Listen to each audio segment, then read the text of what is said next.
The scene showed a husband and wife who were looking after their baby. This man's name is Jake Hoyt, who is a junior police officer. Not long after, Jack immediately got ready because he had to go to work.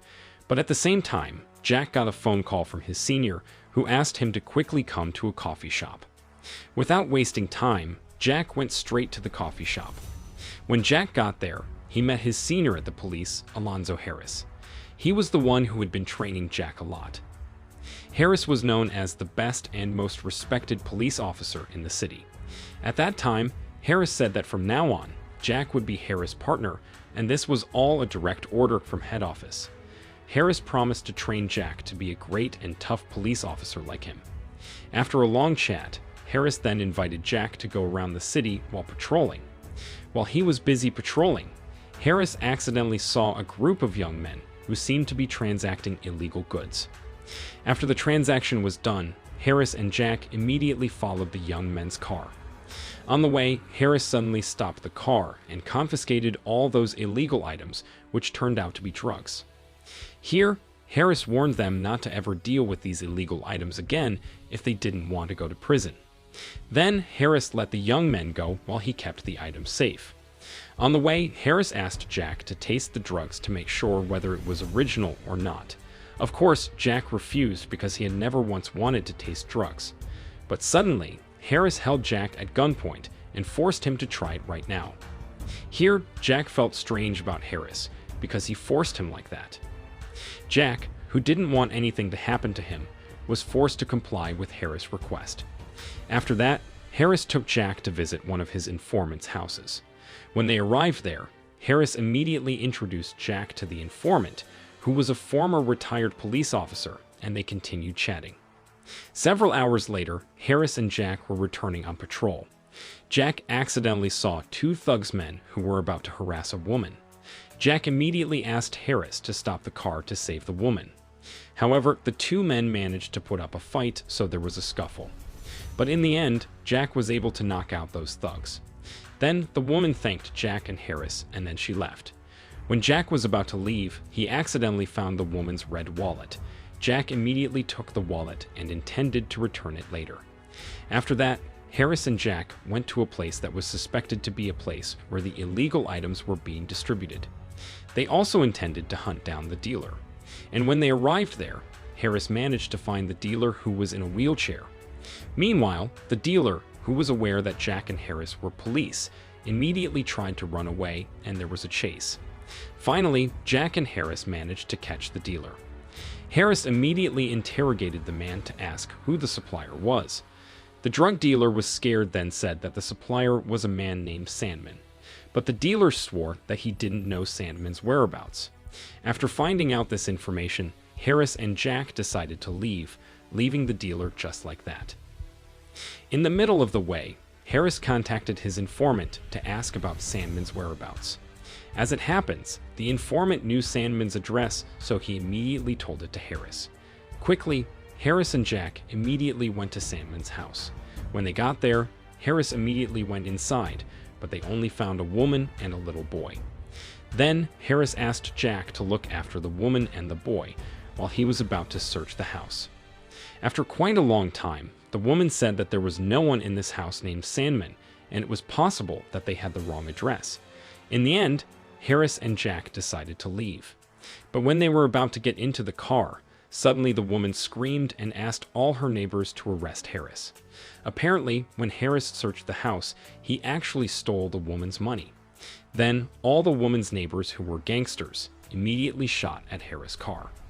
Fortunately, Harris and Jack managed to escape before they both died at the hands of the gangsters.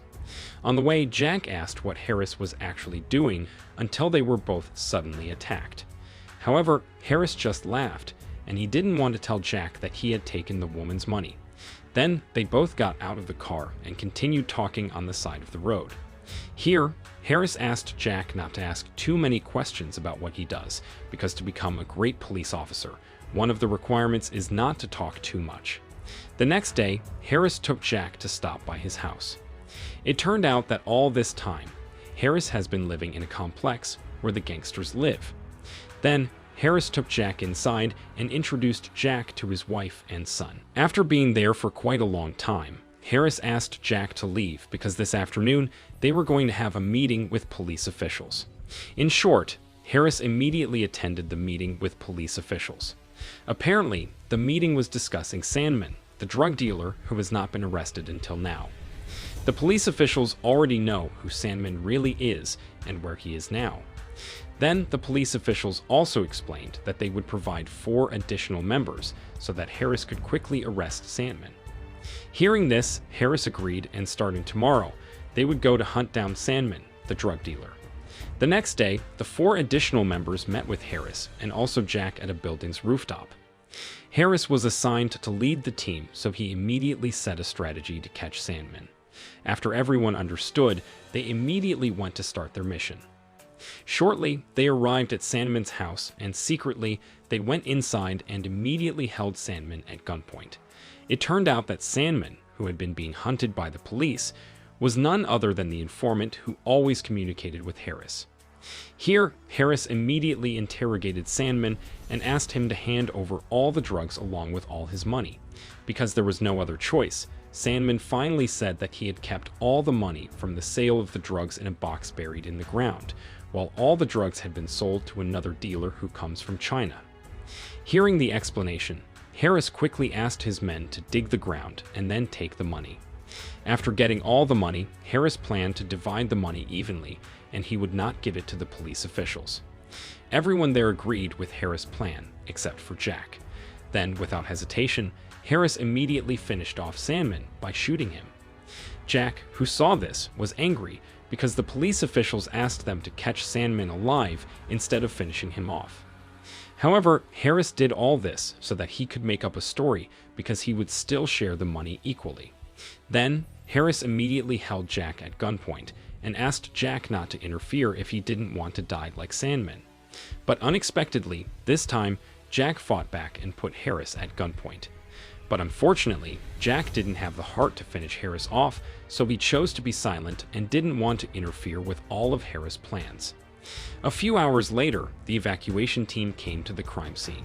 Jack doesn't seem to like Harris, but he was still curious about what Harris really wanted and why Harris had done this. After that, Harris invited Jack to talk in the car. Then he begged Jack not to report the incident, and also about him taking Sandman's money. Jack promised not to say anything about the incident, but he asked Harris to be honest about what he really wanted. Harris answered that later, Jack would find out himself. In the evening, Harris asked Jack to accompany him to the Russian Mafia headquarters. There, Harris brought 2 boxes containing money, which he would deposit to the Russian Mafia.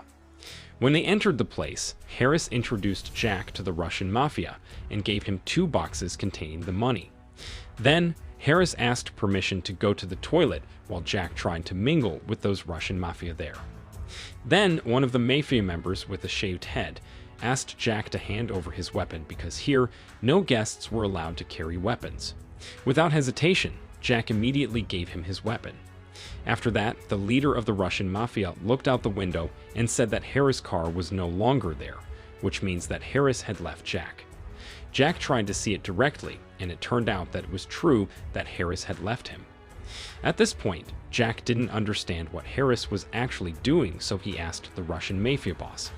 Then, the Mafia boss told Jack that for a long time, in fact, Harris was a corrupt policeman. Even a year ago, Harris was ordered to accompany an official from Russia who was going to buy land in America. But the corrupt Harris ended up killing the Russian official and then taking all the money.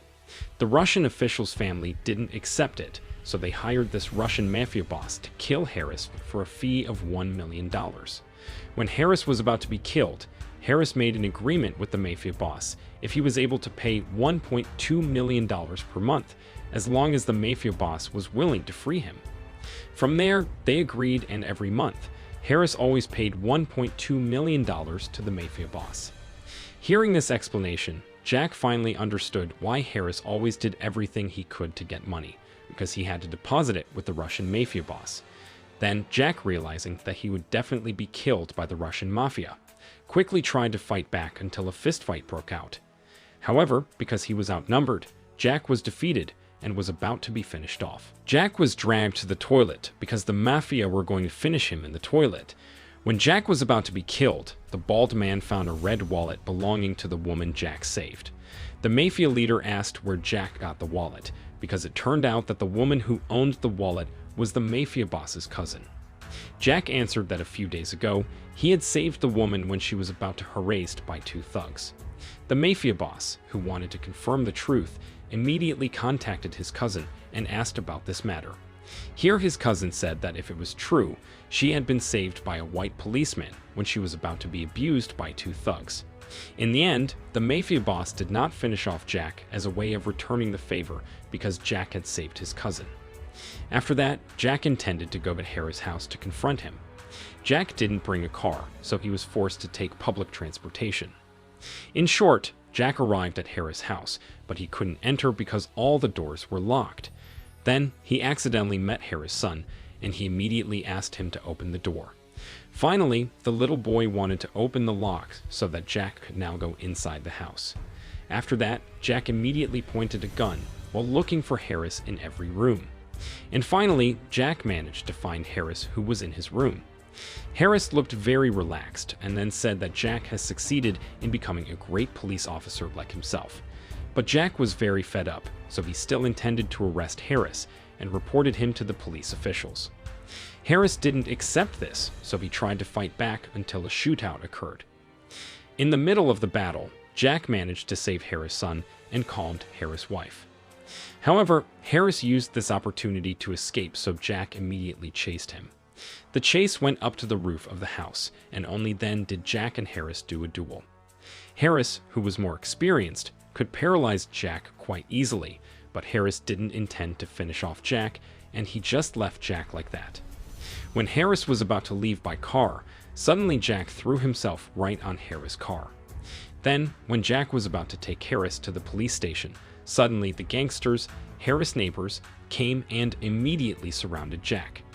At this time, Harris asked for help from the gangsters to immediately finish off Jack, but the gangsters didn't want to interfere, and according to the complex rules, if someone duels in this area, the duel must be resolved completely by the person concerned. Then, one of the gangster members put a gun near Harris, and then told Harris to fight Jack according to the rules in their area. But when Harris was about to take the gun, Jack quickly shot Harris in the buttocks. Here, Jack wanted to finish off Harris, but he immediately remembered that after all, Harris was a senior police officer who had taught him many things. Jack chose to dismantle Harris's police badge and then told Harris to go as far as possible. Then, the gangsters also asked Harris to leave this area if Harris still wanted to live. In the end, Harris left with his car. On the way, Harris stopped his car at a red light. But suddenly, a woman also stopped right next to Harris' car. Suddenly, Harris realized something and he immediately rushed to leave. But just as he stepped on the accelerator, suddenly Harris was blocked by a car, which immediately shot Harris with the gunshots. It turned out that these people were the family of the Russian official who still didn't accept that Harris had killed the Russian official. It was known that they had to intervene because it had been 1 year since the mafia boss, ordered by them, had not succeeded in killing Harris. We know that Harris had bribed the mafia boss with higher fees. Harris was still holding on, then tried to get out of the car. But when he got out, Harris was hit again by gunfire, causing him to die. After confirming that Harris had truly died, the family of the Russian official left.